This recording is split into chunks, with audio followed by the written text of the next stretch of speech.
පළමු කොට දෙවි කෙනෙකුන් විසිනුත් දෙවනු කොට ජීවමාන මහරහතන් වහන්සේ නමක් විසිනුත් දෙවන කොට ලංකාව එක්සේසත් කළ මහරජතුමා විසිනුත් තැනූ සෑයක් වේ නම්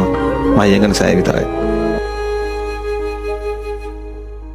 අවාරක මෙහියවිත් මගේ හද කියවන්න නියාමී ගැඹුරු තැන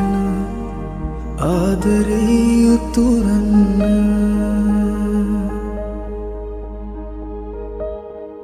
හමායන සුළඟකින් මගේ නම විමසන්න තබාගිය පනිවුඩින් ආදරෙද පවසන්න